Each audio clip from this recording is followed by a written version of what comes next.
the studio and says, yo, come, I want to meet you. I was like, Craig, you met me before.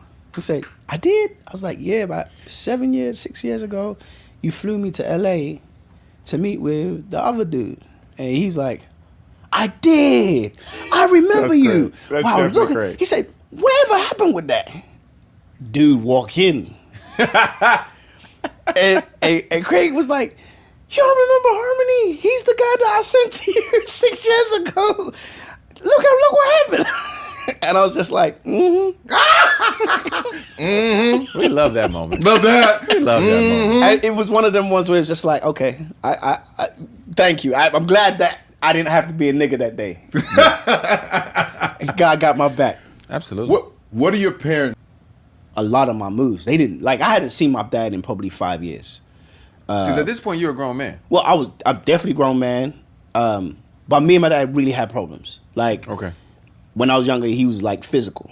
You know what I'm saying? Mm-hmm. And so I had a lot of anger issues towards him.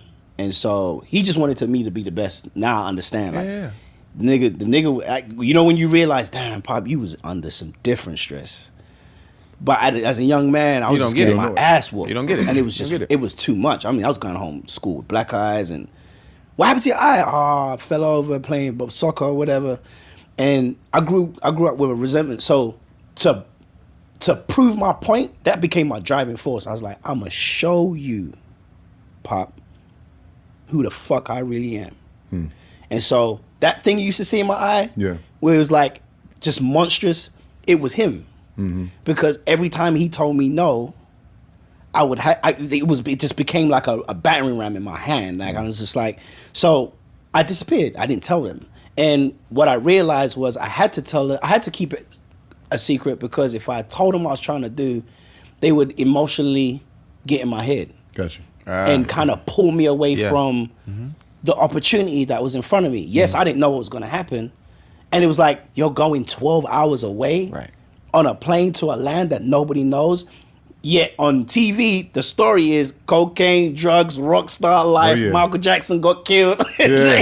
So England had, in London, there was a perception of what Los Angeles was.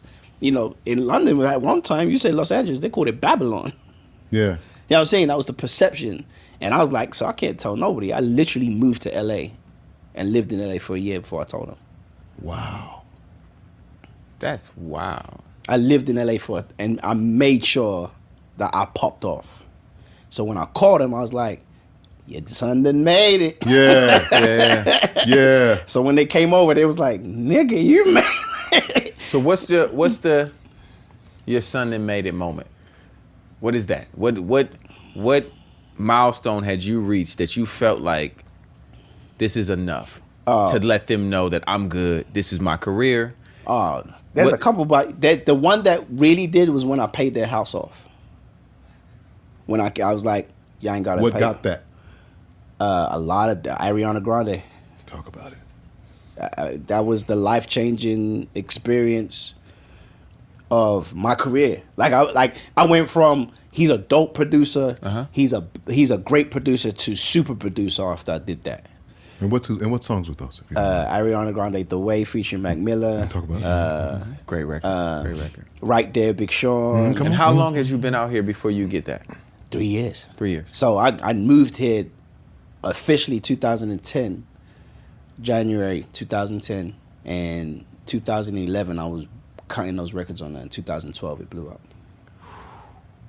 My God. Yeah. And the is crazy, that before Chris Brown or that's after? No. So Chris, first I'm gonna shout out my bro, Chris Brown, because when I say outside of Tank and y'all, he's probably the most authentic individual I've ever met in the music business. Yeah. This man didn't know me from a can of paint. He just heard a record that I had produced for Jawan Harris, and he was in the video, and he kept saying, "Yo, who the hell made this record?" Yeah.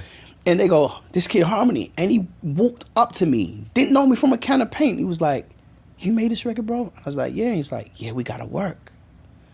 I'm scratching my head like, "Nigga, you Chris Brown." And not only did he say we gotta work, he made sure we worked. Yeah. And those records changed my life. Say It With Me and All My Love. Those same records that you heard. Yeah.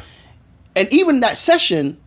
And what year is that? 2010, bro. That's 10. I just Okay. moved there. So it's like ending of 2010. So January 2010, Yeah. ending of 2010. Yeah, okay. So I've been in 9 months. I'm in the room with Chris Brown. And so the reason why it sounded so crazy, couple of things. The fact that I was about to prove to my dad I made it. That anger was all over there. So There was a lot of anger. this boom, boom, A lot of boom, anger. boom, boom. Yeah. Like that was You there were was a angry. lot of rage. Yeah. But Chris also confused me because he walked in. Firstly, you know what it is with Chris Brown in the studio. He gonna play 90 records